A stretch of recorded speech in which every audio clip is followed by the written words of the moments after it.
是什么样子的依靠？就像我们知道那个观世音菩萨呢，就为一切众生发愿发菩提心，然后度化一切众生。观世音菩萨对所有一切众生是最有慈悲的。当然，所有的菩萨都是有慈悲的，但是这些里面共同的菩萨都是有共同的成就，里面也有不共同的发心跟成就。是那么观音菩萨来说到以慈悲为怀那么文殊菩萨来说以智慧为怀，就是这样有一些的不同的地方。那观音菩萨为众生的慈悲呢，就是为无比殊胜的，没有任何其他的可以形容跟比较的。但是他呢，就是在度化众生的这个过程当中，那也是需要鼓励跟需要那个护持的时候。那么就像他看到一切众生一直不断的在造业，还是在六道轮回当中，那就是一直不断的在下地狱的时候，他呢为了一切众生流出了眼泪，然后也是同时也是会有一些的，那么在是不是我永远都度化不了众生等等这种的想法。因为并不是说是再也不要度化没有这些想法，但是他的这种信心上就受到了一点点的松懈的一点点这样的问题的时候呢，在从观音菩萨的眼泪当中呢，会出现本尊如度母，又鼓励观音菩萨，又护持观音菩萨的佛心事业。那么就是一样的，释迦牟尼佛最主要呢就是护持佛心事业的，就是本尊如度母。所以呢，就是佛也是依靠本尊如度母，菩萨也是依靠本尊如度母。那所以我们作为一个修行人，那就更就要依靠本尊如度母，才可以能够度化一切的，消除一切的这个净仪事业上的所有一切的障碍，有究竟有不究竟的所有一切的障碍都可以消除，而且获得究竟有不究竟的一切的利益所以本尊如度母呢，就是最为殊胜的。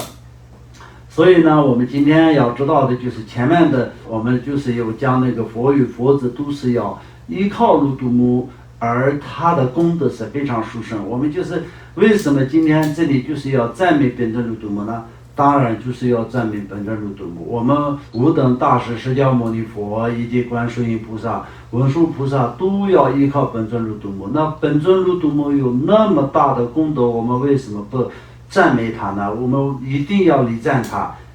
就这个意思。所以这样的情况下，前面的两句呢，就是第一个就是佛陀们所有的诸佛依靠本尊如度母的方面，第二句呢就是所有的菩萨那么就是依靠依赖本尊如度母，而这些的功德那么在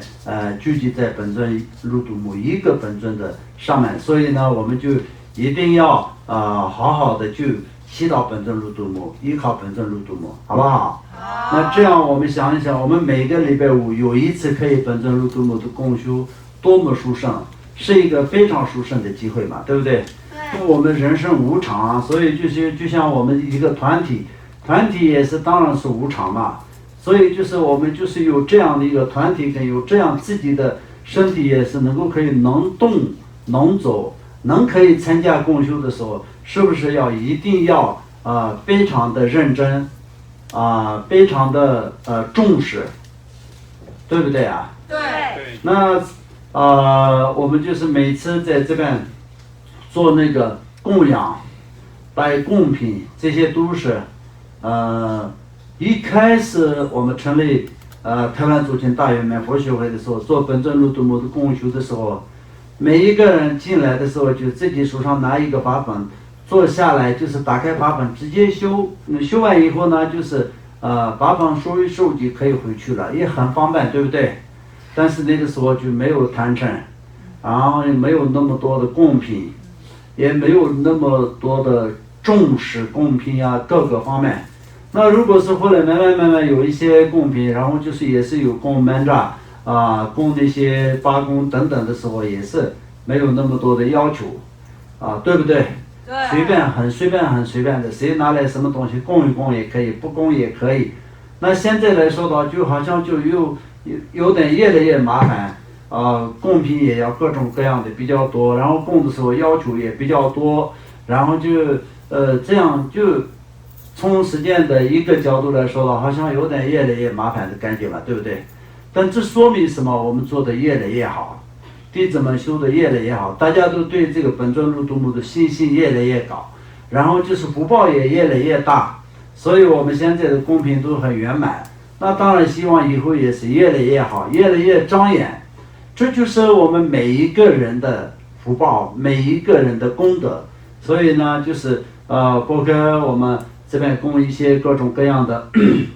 牛奶也好，然后就是果汁也好，这些都是非常好的，因为这些都是我们人类都非常喜欢的东西，对不对？对。